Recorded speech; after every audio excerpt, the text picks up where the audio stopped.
Captain Jake Morrison stood on the bridge of the UES Defiance and watched the stars through the massive viewing window.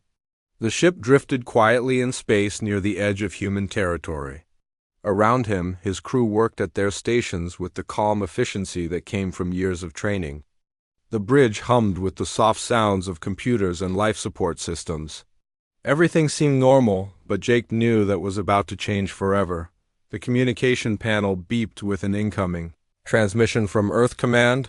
Jake walked over to the main screen and accepted the call. Admiral Lisa Kane appeared on the display, her face grave and tired.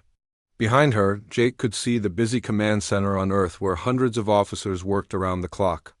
"Captain Morrison," Admiral Kane said, her voice steady but strained. "I need you to listen carefully to what I'm about to tell you.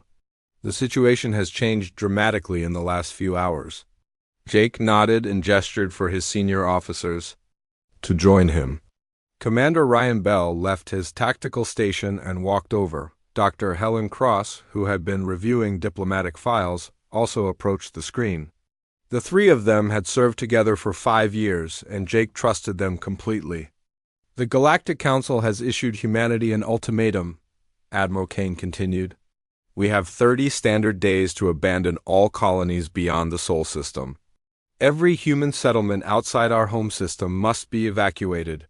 If we refuse, they promise complete extermination of our species." The bridge fell silent. Jake felt his stomach drop as the words sank in. Commander Bell's jaw tightened, and Dr. Cross stepped closer to the screen with a shocked expression.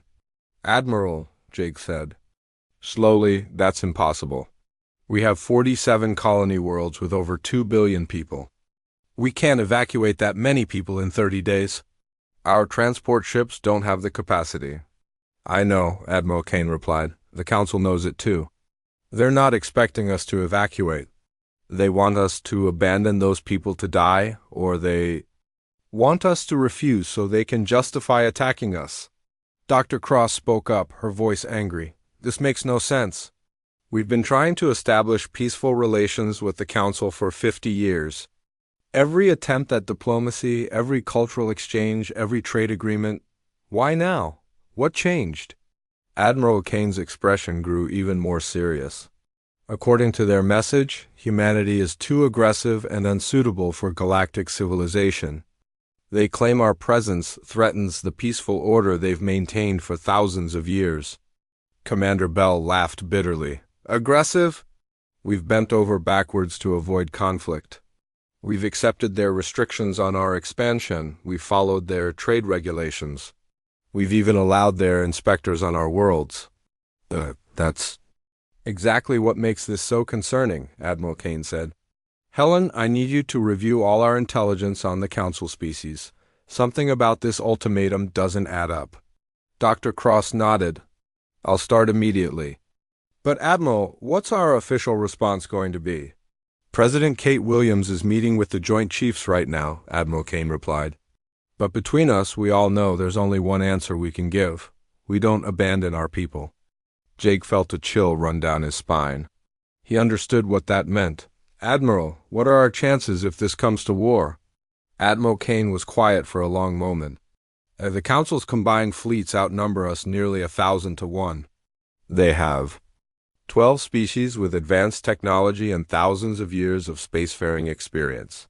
We've been in space for less than 400 years, and the numbers were staggering."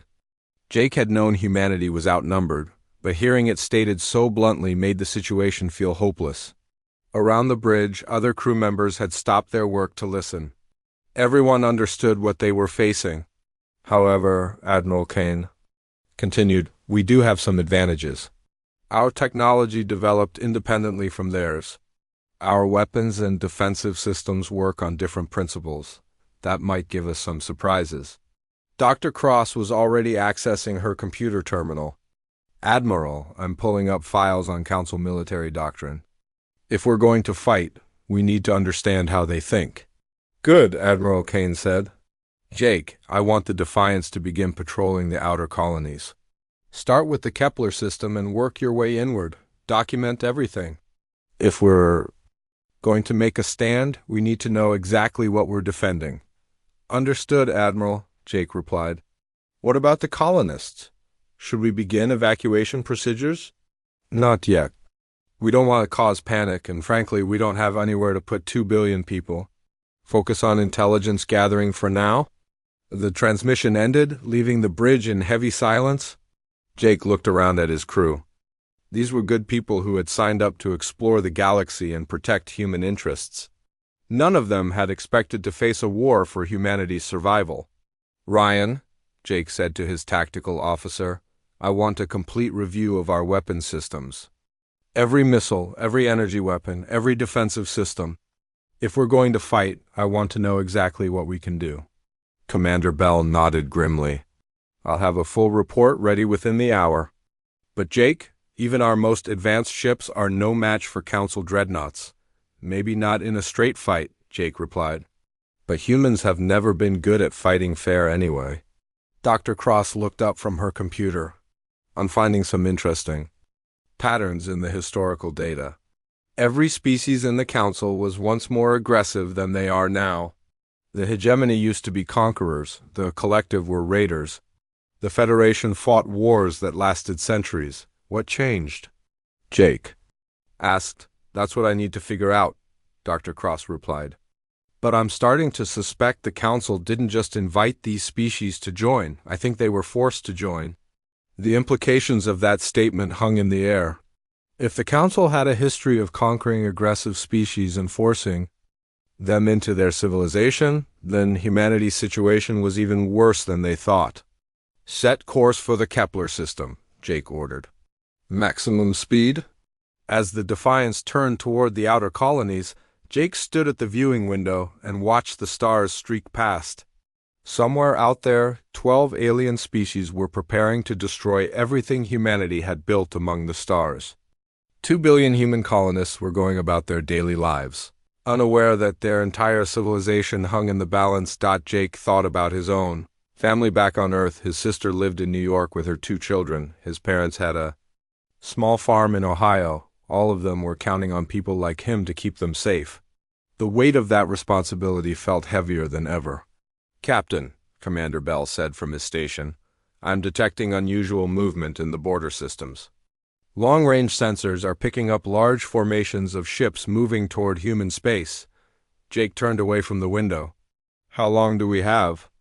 Based on their current speed, the first Council forces will reach our outer colonies in 25 days. 5 days earlier than the ultimatum deadline. The Council wasn't even pretending to honor their own terms. They had already decided on war. Send a message to all colonial governments, Jake ordered. Tell them to begin defensive preparations immediately. And get me a direct line to President Williams. The war was coming whether humanity wanted it or not. General Tom Bradley walked through the underground command center beneath the Rocky Mountains and felt the weight of humanity's future pressing down on him. The massive facility buzzed with activity as thousands of military personnel worked around the clock to implement what they were calling Operation Last Stand. The name was fitting because everyone knew this might truly be humanity's final battle. President Kate Williams had made her decision 3 days ago. Earth would not abandon its colonies. If the Galactic Council wanted a war, they would get one, but it would be unlike anything the galaxy had ever seen before. Tom had spent his entire career preparing for conflicts against human enemies. Now he faced the challenge of fighting 12 alien species with technology and tactics he barely understood. General, Colonel Amy Foster approached him with a tablet full of reports. The evacuation of non-combatants from the outer colonies is proceeding faster than expected. The colonists are cooperating fully, even though they know what staying behind means. Tom looked at the numbers on her screen. They were moving civilians from the most vulnerable positions, but millions were choosing to remain and fight. Farmers were converting their equipment into weapons. Scientists were turning their laboratories into bomb factories. Even children, old enough to hold a rifle, were volunteering for militia training. What about the defensive preparations? Tom asked. Colonel Foster swiped to another screen. Every colony world is being fortified according to the new protocols. We're not trying to build traditional defenses. Instead, we're making each settlement as dangerous as possible for any occupying force. The strategy was simple but brutal. Humanity couldn't win in open space battles against the Council's superior numbers and technology. But they could make every inch of human territory so costly to take that the aliens would regret ever starting this war. Every building was being rigged with explosives. Every water supply was being prepared for contamination. Every road and landing pad was being mined. Lieutenant Commander Steve Parker entered the command center carrying a sealed case. He was one of Earth's top military scientists, and Tom had given him an unusual assignment. While other researchers worked on improving human weapons, Steve was studying something more important: how to think like humans when everyone else thought like aliens. "General, I have the preliminary analysis you requested," Steve said, opening his case. "We've been studying Council military doctrine for decades, and I think we've found their weakness." Tom gestured toward a secure briefing room. Colonel Foster followed them inside, and Steve activated a holographic display showing various alien ship formations. "The Council species fight according to patterns that haven't changed in thousands of years," Steve explained. "They use formations that look almost like ancient Earth naval battles. Lines of ships, coordinated movements, predetermined tactical responses. It's very organized and very predictable." "That doesn't sound like a weakness," Colonel Foster said. Steve smiled grimly. "It is when you're fighting humans. We adapt in real time. We break our own rules. We do things that seem insane to achieve victory. The aliens expect us to fight like they do, but we're going to fight like humans." Tom studied the tactical displays. "Give me examples." "Ramming attacks," Steve said immediately. "No civilized species intentionally crashes their ships into enemy vessels. It's wasteful and inefficient. But humans have been doing it for thousands of years when the situation calls for it."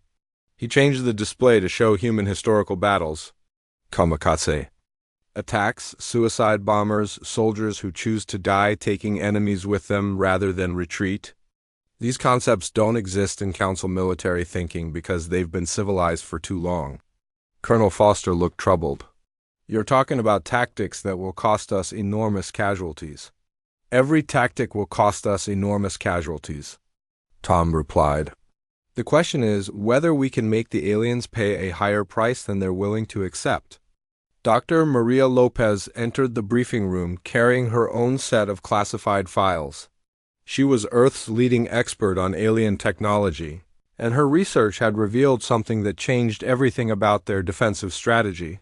"General, I've finished analyzing the captured Council weapons and shields," she said, spreading out technical diagrams. "Their defensive systems are designed to counter energy weapons and projectiles that work on principles similar to their own technology." Tom leaned forward. "What does that mean for us?"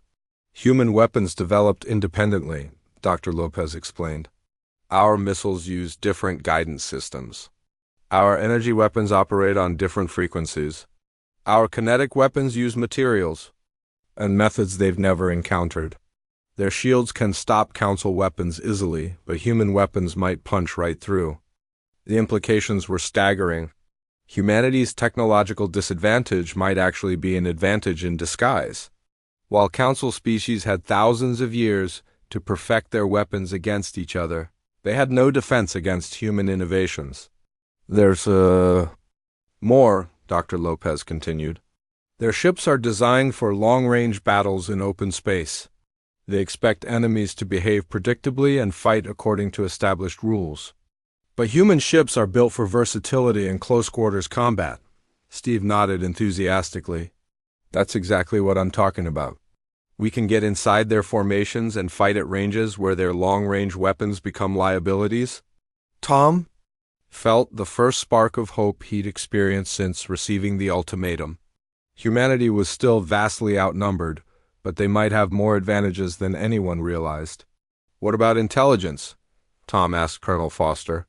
"Do we know their battle plans?" "We're intercepting some communications," she replied. "The Council is mobilizing fleets from all 12 species. They're expecting this to be a quick extermination campaign. Their commanders are already discussing how to divide up human territory. After we're defeated, Tom's expression hardened. The aliens were so confident of victory that they were planning humanity's funeral before the first shot was fired. That arrogance would cost them dearly. General, Dr. Lopez said quietly, there's something else you need to know.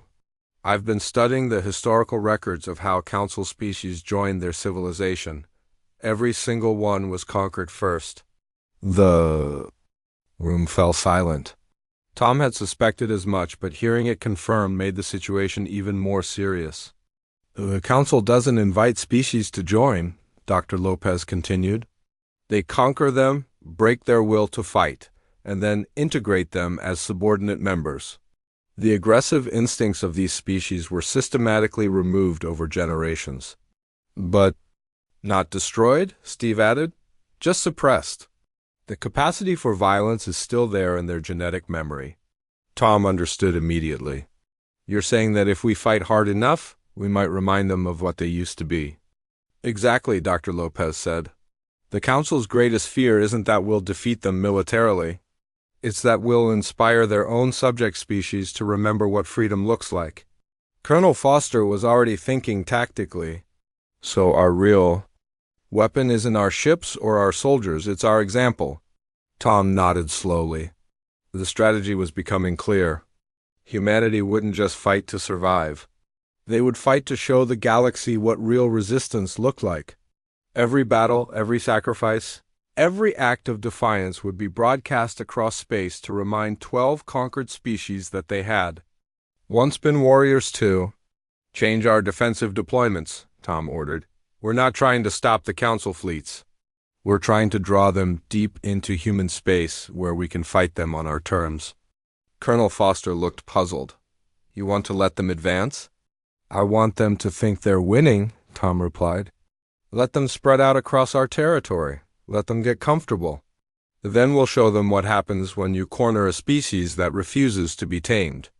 The trap was elegant in its simplicity. The Council expected humanity to defend their worlds desperately. Instead, humans would appear to retreat while preparing killing grounds throughout their territory. When the aliens realized what was happening, they would be too deep in human space to escape easily. Tom looked around the briefing room at his officers. These were the people who would implement humanity's last desperate gamble. They understood that most of them would not survive the coming war, but they also understood that survival wasn't the only way to achieve victory. High Admiral Zexthal of the Hegemony stood on the command deck of his flagship and watched the tactical display with growing confusion. The Grand Fleet had entered human space 3 days ago, expecting to find desperate resistance at every border system. Instead, they encountered scattered human ships that fired a few shots and then retreated deeper into their territory. Admiral, his tactical officer reported, the human fleet at Proxima Centauri is withdrawing toward their inner colonies. They're not even attempting to defend their outer settlements. Zexthal had commanded fleets for over 2 centuries. He had conquered 17 different species for the Council, and every one of them had fought desperately to protect their homeworlds. This human behavior made no tactical sense. Perhaps they realize resistance is futile, suggested Commander Vorth. From the communications station. Their technology is primitive compared to ours. But Zexthal felt uneasy. The Council had studied human military history extensively before launching this campaign. Humans were known for their stubborn refusal to surrender even in hopeless situations. This apparent retreat felt wrong. Captain Danny Roberts piloted his fighter through the asteroid field near Proxima Centauri and watched the massive Council fleet advancing toward the human colony. His squadron of 12 fighters was all that stood between the aliens and 3 million colonists who had refused evacuation. Dragon leader to all units, Danny spoke into his comm system. Remember the plan. We're not trying to win this fight. We're trying to teach them something they'll never forget. His pilots acknowledged the order. Each of them understood that this was likely a one-way mission. Their fighters were fast and maneuverable, but they couldn't stand up to Council battleships in a conventional engagement. Fortunately, humans had never been interested in conventional warfare.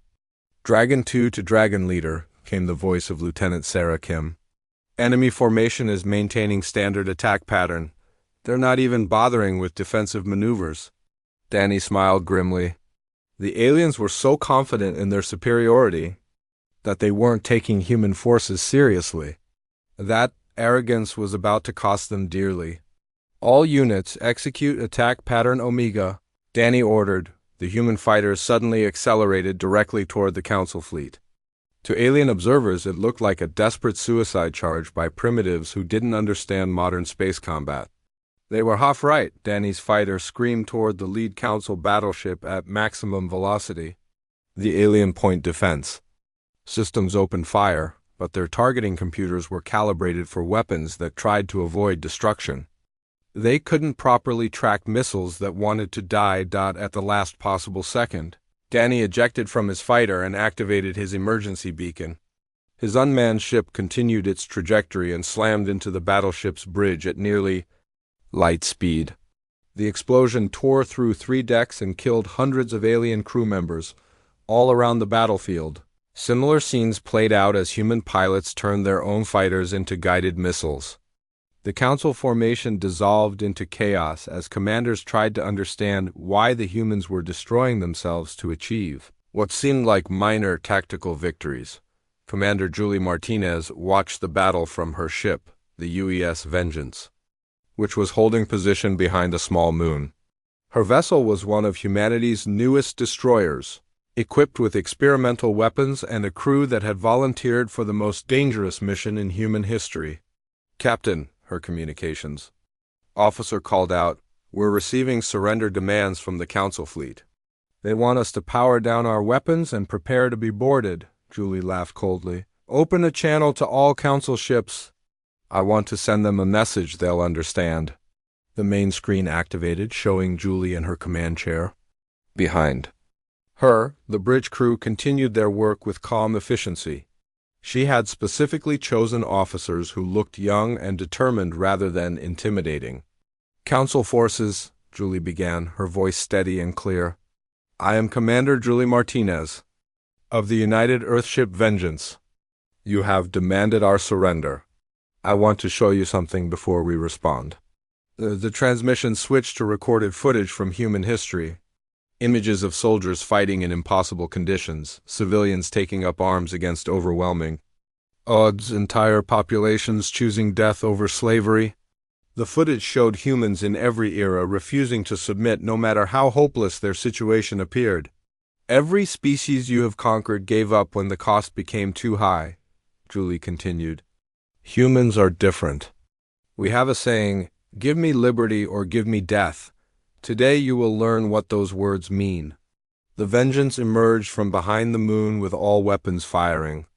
Julie had loaded her ship with every explosive device they could find, turning the destroyer into a massive bomb.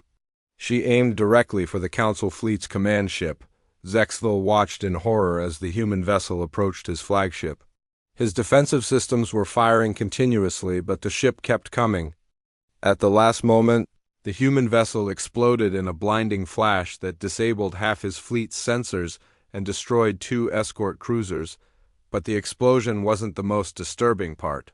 As his fleet tried to recover, they began receiving transmissions from every human settlement in the system. Not military communications, but civilian broadcasts showing ordinary people preparing for war. Major Chris Thompson led his ground forces through the streets of New Geneva as Council dropships descended from orbit. The colony had refused evacuation, and now 40,000 civilians faced an alien army equipped with advanced weapons in overwhelming numbers. "Major," Sergeant Linda Brooks reported from her position, "enemy forces are landing at the spaceport. They're advancing in standard pacification formation." Chris nodded. The aliens expected to face either organized military resistance or terrified civilians begging for mercy. They would get neither. "Release the civilians," Chris ordered, throughout. The colony families emerged from their homes carrying weapons. Not just the adults, but teenagers who had trained with the local militia. grandparents who remembered stories from Earth's wars, even children who were old enough to understand that their world was ending. The Council forces found themselves facing something unprecedented in galactic warfare, an entire population that had chosen to fight. There were no clear targets, no military formations to destroy, no government to capture. Every building contained potential enemies. Every street corner was a possible ambush site. Lieutenant Kekstar of the Council Ground Forces spoke into his communicator with confusion and growing fear. "Command, we are encountering unexpected resistance. The human civilians are not seeking shelter. They are actively engaging our forces." "Define actively engaging," came the reply from his commander. "Sir, a human female approximately 60 standard years old just destroyed one of our tanks with an improvised explosive device. A group of human children, none older than 15, ambushed our third squad with military-grade weapons. We are taking casualties from enemies who should not exist." The situation was unprecedented in Council military experience. Conquered species typically had their military forces surrender and their civilians seek protection. Human civilians were indistinguishable from human soldiers in their willingness to fight and die. Back in space, more human ships were arriving to replace the ones destroyed in the first engagement. But these weren't military vessels. They were converted merchant ships, mining vessels, even passenger liners that had been fitted with weapons. Captain Rob Phillips commanded one of these improvised warships, a former cargo hauler called the Liberty Bell. His crew consisted of volunteers from every human profession: engineers, doctors, teachers, farmers, and retirees who had nothing left to lose. "Captain," his gunner called out, "we have a clear shot at that Council cruiser, but we'll have to fly directly through their defensive fire." Rob looked around his bridge at the faces of people who had never expected to fight in a space battle. They were all terrified, but none of them were backing down. "Take us in," Rob ordered. "If we're going to die today, let's make sure the galaxy remembers why."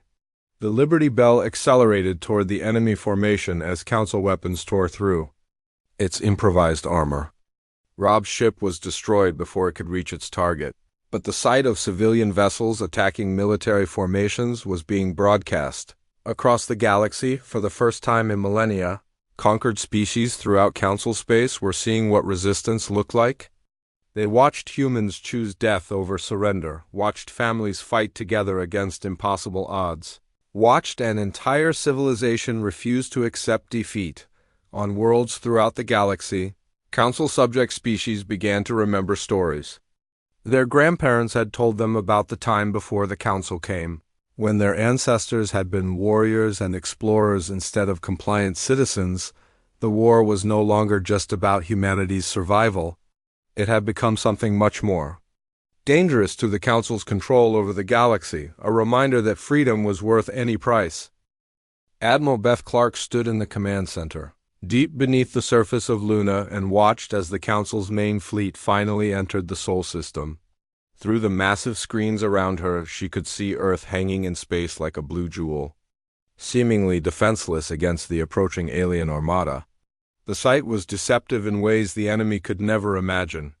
"Admiral," Captain Mike Turner reported from his station, "long-range sensors confirm over 8,000 Council vessels entering our system. They're maintaining Formation Alpha 7, the same pattern they used to conquer the Rigel colonies." Beth nodded grimly. The aliens were following their standard conquest protocol, expecting Earth to surrender once they demonstrated their overwhelming superiority. They had no idea that humanity had spent the last 6 months turning their home system into the largest trap in galactic history. "Status of the outer defenses?" Beth asked. "Mars base reports all weapons systems online," came the reply from Colonel Nick Turner, Mike's younger brother who commanded the Red Planet's military installations. "The asteroid belt platforms are fully operational. Jupiter Station is ready to deploy the minefields on your command." Beth looked at the tactical display showing the approaching Council fleet. Each alien ship represented technology and firepower that surpassed anything humanity had built. But the aliens were thinking like conquerors, not like survivors fighting for their species' existence. Dr. Rachel Green, are the transmission arrays ready? Beth asked. Dr. Green looked up from her communication station, her face pale but determined. All hidden transmitters throughout the system are operational. When you give the word, we can broadcast to every inhabited world in the galaxy simultaneously. The message they were preparing to send would change everything. Not a plea for help, not a call for mercy, but a final statement from humanity to the galaxy about what it meant to be truly free. Colonel Nick Turner watched from the command dome on Mars as the Council fleet spread out across the solar system. His planet had been transformed over the past months from a research colony into a massive weapons platform. Every crater held missile launchers, every canyon contained hidden gun emplacements, and every settlement was prepared to fight to the last person. "Colonel," Sergeant Pat Williams called out, "the enemy is launching reconnaissance drones toward our position. They're trying to assess our defensive capabilities." Nick smiled coldly. "Let them look, give them a good show." Mars Base activated its outer defensive rings, revealing massive railguns and energy weapons that had been built using technology reverse-engineered from captured Council equipment. The aliens would see a formidable military installation, but they wouldn't see the real surprise waiting for them. "Sir," another officer reported, "we're detecting panic transmissions from some of the Council ships. They're receiving reports from their conquest fleets in other systems." Nick knew what those reports contained. Across human space, the apparent retreat had turned into a nightmare for the invading forces. Every human world had become a death trap where civilians fought like soldiers and soldiers fought like demons. The Council was learning that conquering humanity meant fighting every man, woman, and child who refused to live in chains. Captain Rob Johnson commanded the UES Retribution from its hidden position behind Europa. His ship was one of 50 vessels that had been upgraded with hybrid human-alien technology, weapon systems that combined the best of both civilizations into something neither side had faced before. "Captain," his tactical officer, Lieutenant Jane Addams reported, "Council forces are moving past our position. They're focused on Earth and not paying attention to the outer moons." Rob studied the enemy formation on his screens. The aliens were confident, probably already planning how to divide Earth's resources among their species. That confidence would be their downfall. "Signal the other ships," Rob ordered. "Operation Backstab begins in 30 minutes. Make sure everyone understands this is a one-way mission." The plan was simple but brutal. While the Council fleet focused on Earth, the hidden human ships would attack their supply lines and support vessels. It wouldn't stop the invasion, but it would trap the enemy fleet in the Sol system with limited resources and no easy retreat. High Admiral Zexthal received the first disturbing reports as his fleet approached Earth's orbit. The human resistance in the outer colonies had not collapsed as expected. Instead, it had intensified. Entire worlds were choosing destruction over surrender, and worse, their defiance was being broadcast to every species in the galaxy. "Admiral," his communications officer reported with obvious distress, "we're receiving reports of unrest on several Council worlds. Some of our subject species are beginning to ask questions about why we're fighting this war." Zexthal felt a chill that had nothing to do with the cold of space. The Council's control over their empire depended on the conquered species believing that resistance was futile. If the humans inspired others to rebel, the entire galactic order would collapse. "Accelerate the attack on Earth," he ordered. "We must end this quickly before their example spreads further." But as his fleet moved toward humanity's homeworld, they encountered something unprecedented. Earth wasn't trying to hide or protect itself. Instead, the planet was broadcasting continuously to the galaxy, showing the universe exactly what was happening. Dr. Rachel Green activated the transmission array and felt the weight of history pressing down on her shoulders. This message would be humanity's last gift to the galaxy, regardless of whether their species survived the next few hours. "People of the galaxy," she began, her voice steady despite the fear in her heart. "This is Dr. Rachel Green speaking from Earth, humanity's homeworld. We are about to be destroyed by the Galactic Council for the crime of refusing to abandon our children and surrender our freedom. The transmission was being sent on every frequency, through every communication network, to every inhabited world. In known space, billions of beings across the galaxy would hear humanity's final words. "We want you to understand what is happening here," Dr. Green continued. "We offered peace. We offered cooperation. We offered to share our knowledge and our friendship. The Council demanded our submission instead. They wanted us to abandon our colonies and accept their rule. We refused." On screens throughout the galaxy, other species watched as human civilians prepared for battle. They saw families saying goodbye to each other, knowing they would never meet again. They saw children too young for war taking up weapons anyway. They saw elderly people who could barely walk volunteering for suicide missions. "This is what freedom looks like," Dr. Green said. "This is what it means to choose death over slavery. We are not asking for your help. We are not begging for mercy. We are showing you that resistance is possible, even against impossible odds." The transmission switched to footage from the battles in the outer colonies. Council forces watching in their ships saw human soldiers fighting until their last breath, saw civilians refusing to surrender even when their cities burned around them, saw an entire species that would rather die free than live as slaves. On the bridge of his flagship, Zexthel realized that this war had already been lost, regardless of its military outcome. The humans had done something far more dangerous than defeating the Council fleet. They had reminded the galaxy what their ancestors had been like before the Council broke their spirits. "Admiral," his tactical officer reported with barely controlled panic, "we're receiving reports of armed uprisings on 6 Council worlds. The subject species are demanding answers about why we're exterminating the humans." Zexthel understood that he was witnessing the beginning of the end for the Council's empire. The humans had turned their own destruction into a weapon more powerful than any bomb or missile. They had made their resistance into a galaxy-wide inspiration for revolution. "Continue the attack on Earth," he ordered, knowing it was too late to matter. "At least we can prevent them from spreading their poison any further." But even as the Council fleet prepared for the final assault on humanity's homeworld, similar scenes were playing out on worlds throughout the galaxy. Species that had been conquered centuries ago were remembering what it felt like to be free. The humans had lit a fire that would burn across the stars long after their own world was destroyed. The war for Earth was about to begin. But the real battle for the galaxy's future had already started in the hearts and minds of beings who had almost forgotten what it meant to fight for their freedom.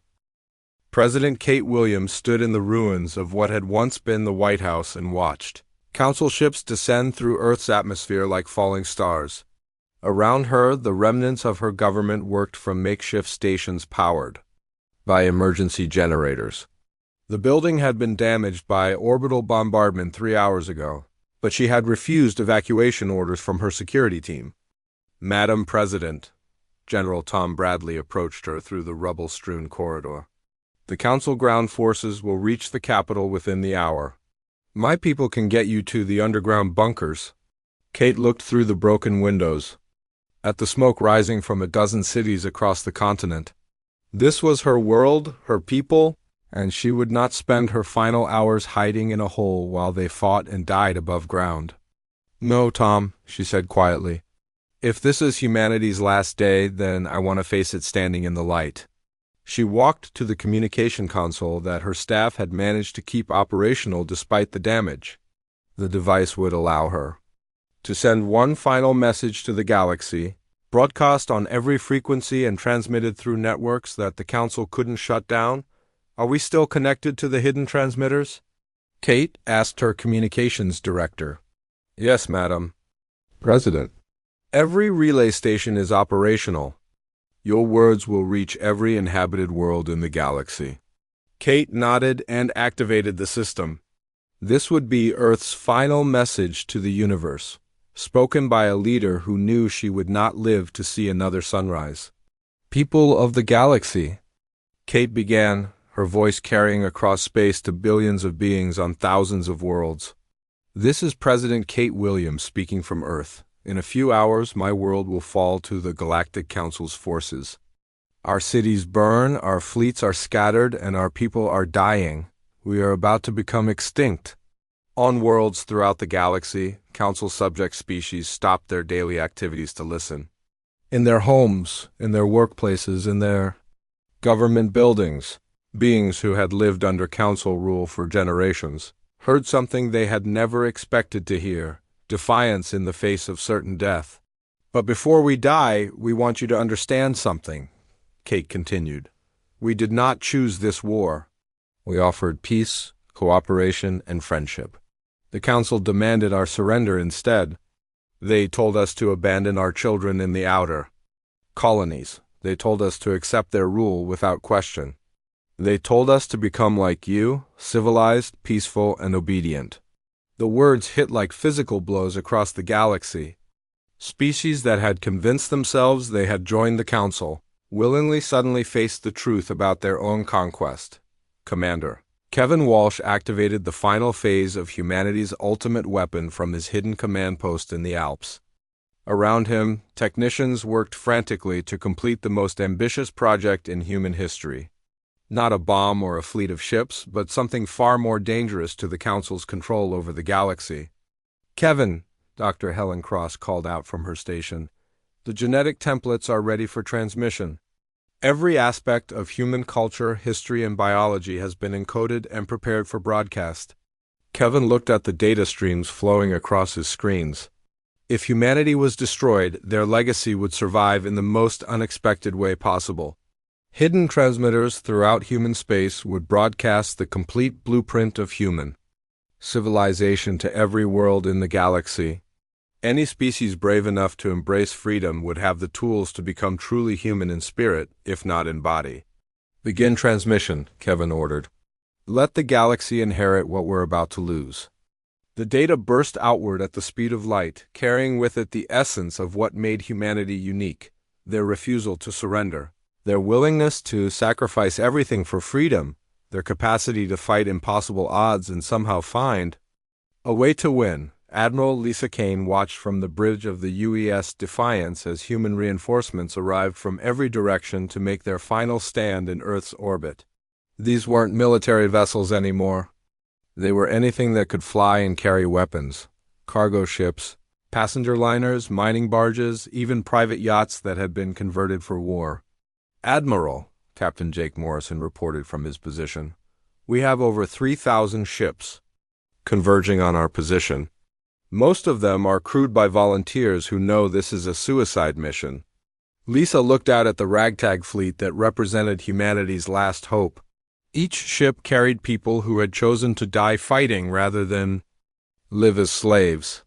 Farmers who had never seen space combat, teachers who had learned to fire weapons, elderly citizens who wanted to strike one final blow for freedom. Open a channel to all ships, Lisa ordered. Her face appeared on screens throughout the human fleet. Behind her, the bridge of the Defiance showed the controlled chaos of a ship preparing for its final battle. My fellow humans, Lisa began, we are about to face odds that no sane species would accept. The Council outnumbers us 1,000 to 1. Their technology is superior to ours. Their experience in warfare spans millennia. By every logical measure, we should surrender. She paused, looking directly into the camera with eyes that burned with determination. But we are not a logical species. We are humans. We are the descendants of people who crossed frozen wastelands to find new homes. We are the children of those who sailed unknown oceans despite the dangers. We are the heirs of countless generations who chose to fight for their freedom rather than accept comfortable slavery. Throughout the fleet, crew members listened to words that captured everything they felt but couldn't express.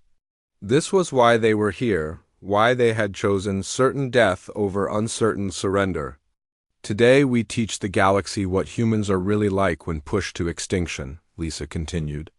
Today we show them that some things are worth dying for. Today we prove that freedom is not something that can be taken away by force, only surrendered by choice.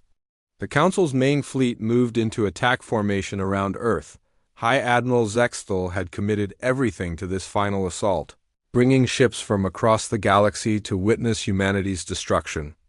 But as his forces prepared to fire, they encountered something unexpected. The human fleet was not trying to defend Earth. Instead, they were spreading out in attack formations, heading directly toward the Council ships with obvious intent to ram them. It was a tactic so primitive and wasteful that Zexthal couldn't believe what he was seeing.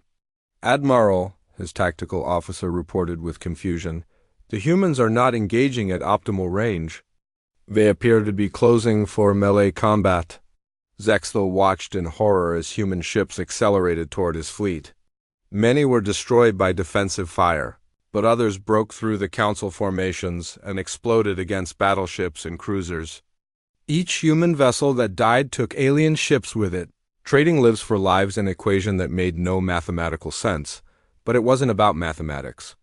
It was about sending a message that would echo across the galaxy for generations. Humans would not go quietly into extinction. Jake Morrison piloted his fighter through the chaos of the final battle, targeting the Council command ships with single-minded determination.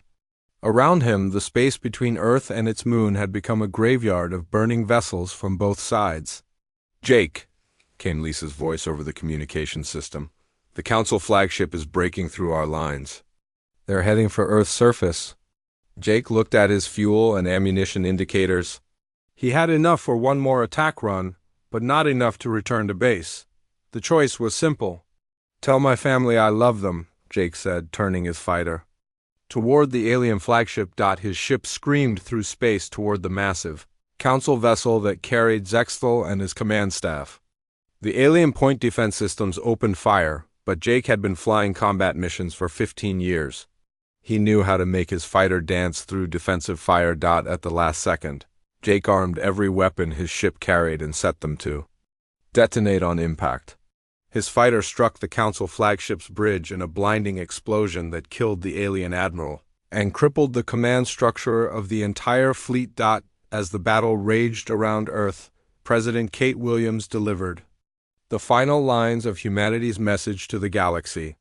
"We did not want this war," she said, her voice carrying across space to billions of listeners. "We offered you friendship, and you chose to destroy us instead. You told us we were too violent for your civilized galaxy. You said we were too dangerous to be allowed to exist." She paused, looking out at her burning world with eyes that held no fear, only sadness for what could have been. "You were right about one thing. We are dangerous. We are dangerous to tyrants who want to rule free beings. We are dangerous to empires built on the surrender of subject species. We are dangerous to anyone who believes that freedom is less important than safety." The transmission showed scenes from across human space, colonists fighting to their last breath, soldiers refusing to surrender even when surrounded, civilians choosing death over slavery. It was humanity at its most terrible and most beautiful. "This is our final message to the galaxy," Kate concluded. "Remember us not as the species you destroyed, but as the people who chose to die free rather than live as slaves. Remember that resistance is possible. Remember that freedom is worth any price. And remember, when you're